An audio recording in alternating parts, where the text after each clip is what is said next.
देखिए ये पूरा एंट्रेंस है, यहाँ से अंदर जाने के लिए एंट्रेंस है, यानी कि 8 कोने इसलिए बनाया गया। पट्टियाँ दिखाई दे रही है, छोटे छोटे देता है। ये बौद्ध भिक्षु इसे शिलालेख कहते हैं। और इस शिलालेख इसका जो पहाड़ी का पानी है इधर उधर ना जाकर वो एक जगह पर जमा हो जाए। जय भीम नव उदय साथियों, અત્યારે અમે છીએ ભરૂચનું ઝઘડિયા જોડે ખડિયા ડુંગર છે, ત્યાંની ગુફાઓ અમે આવ્યા હતા।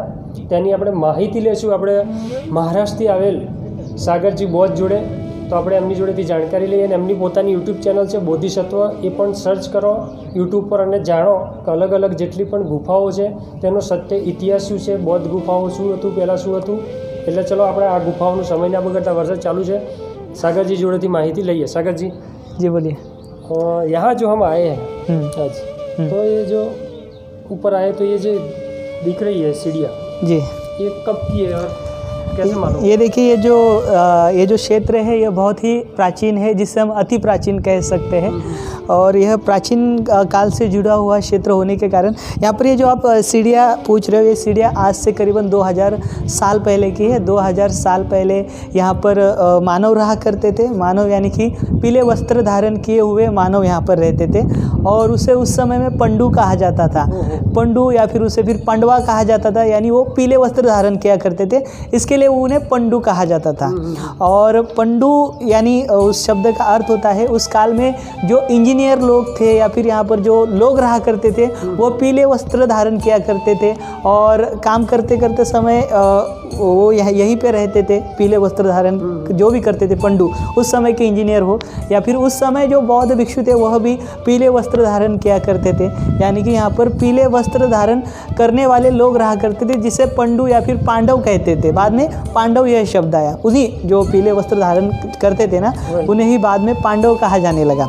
तो लोग आज इसे पांडव गुफा या फिर यहाँ पर पांडव रहते ऐसे कहते हैं। यानी कि वो जो प्राचीन काल में जो पंडू शब्द था उसका जो मीनिंग है बाद में बदल दिया गया, और पंडू से पंडवा हो गया, फिर पांडव आज शब्द आया है। जैसे आप देख रहे हो यहाँ पर कहा जाता है पांडव द्वारा यह निर्माण गुफा है। दरअसल उस समय में जो बौद्ध भिक्षु थे उसे पंडू कहा जाता था। इसके लिए यहाँ पर बहुत बड़े पैमाने में बौद्ध भिक्षु रहा करते थे, और उसी के संकेत यहाँ पर दिखाई देते। और साथ ही आपका जो भरूच है वो बहुत बड़ा प्राचीन केंद्र हुआ करता था व्यापार का, साथ में बौद्ध धर्म का केंद्र या फिर एक धार्मिक केंद्र होने के कारण यहाँ पर ये जो वास्तु दिखाई दे रही है या फिर ये उसी से जुड़ा हुआ सारा मतलब ये स्ट्रक्चर है। सर और कुछ पूछना है?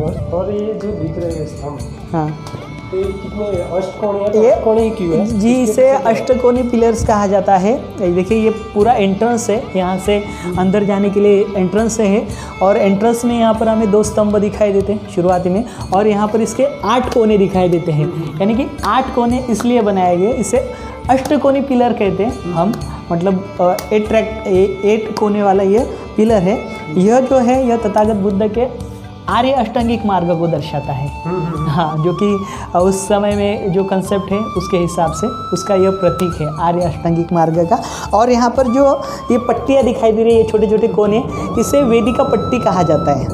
वेदिका पट्टी या स्तूप के ऊपर आमुमन दिखाई देती है, ये वेदिका पट्टी है। तो ये इस प्रकार के संकेत देती है, यानी कि इसका जो सामने वाला स्ट्रक्चर है यह संकेत देता है यह बौद्ध भिक्षुओं के लिए बनाया गया ये स्थल है और ये स्ट्रक्चर है।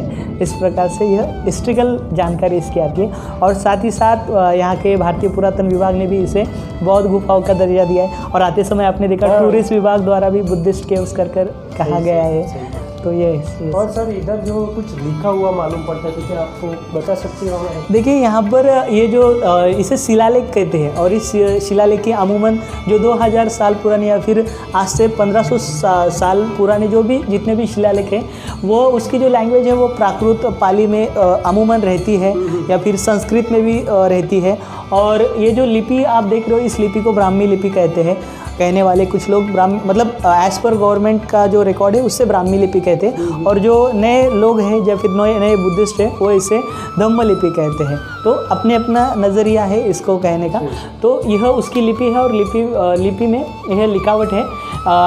इसमें लिखा हुआ है ये जो स्मारक बनाया गया है, यह स्मारक किसने दान दिया है उसका अमूमन इसमें उल्लेख रहता है। लेकिन यह शिलालेख जो है यहाँ के लोगों द्वारा मतलब देखिए यहाँ पर पेंटिंग डेंटिंग का कार्य होने के कारण ये पूरे तरीके से मिट चुका है, और इसमें के कुछ शब्द ही हमें पढ़ने आते हैं। और यहाँ पर भारतीय पुरातन विभाग ने या फिर कहा जाता है यहाँ पर वीर सेन नाम के जो क्षत्रप सम्राट थे, राजा थे, उनके द्वारा यहाँ पर इन गुफाओं का निर्माण किया गया। मतलब उनके काल में, यानी ईसा पहली से दूसरी शताब्दी के दौर में इनका निर्माण हुआ है, ऐसे कहते हैं। तो ये जो बनाया है, हाँ, इसका क्या उपयोग करते थे इसमें? इसका उपयोग मतलब उस समय में बहुत भिक्षु यहाँ पर एक तो विश्रांति किया करते थे, ये विहार टाइप स्ट्रक्चर है, या फिर यहाँ पर मेडिटेशन किया करते थे।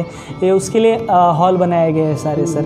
और बाजू में एक पानी का कुआं भी है बड़ा सा, तो वहाँ पर पानी का इस्तेमाल भी वो करते थे और यहीं पे रहते थे। और यहीं से यहाँ पे 5 किलोमीटर की दूरी पर आगे गाँव है, उस गाँव में वो लोग उस समय भिक्षाटन करने जाते थे, यानी भिक्षा मांगने के लिए जाते थे, अपनी दिनचर्या वो करते थे, वहाँ से आया जाया करते थे सर। तो यह सारा स्ट्रक्चर है, ये कड़िया पहाड़ी में, यही हमें देखने मिलता है। पानी का कुंड देख लेते हैं, आइए ना देख लीजिए, हम आपको दिखा देते हैं पानी का कुआं भी। और ये आप सीढ़ियाँ देख रहे हो, ये सीढ़ियाँ वही उसी काल की है। ये देखिए, ये पानी का कुआं है, ये बहुत अच्छे तरीके से इसका वाटर ड्रेनेज किया गया है। ऊपर से देखिए पानी जो है, पहाड़ी बारिश का जो पानी है, यहाँ वहाँ न जाते, ये डायरेक्टली इसके अंदर जमा होता है। देखिए दोनों कोने में यहाँ पे ऊपर से ये दिया गया है, मतलब कार्विंग की गई है उस प्रकार की, और उस प्रकार से इस प्राचीन कुएं को जोड़ा गया है, ताकि इसका जो पहाड़ी का पानी है इधर उधर ना जाकर वह एक जगह पर जमा हो जाए। इसके लिए यहाँ पर यह पानी जमा हुआ हमें दिखाई देता है बारिश के कारण। और साथ ही साथ इसके अंदर झरने भी होते हैं,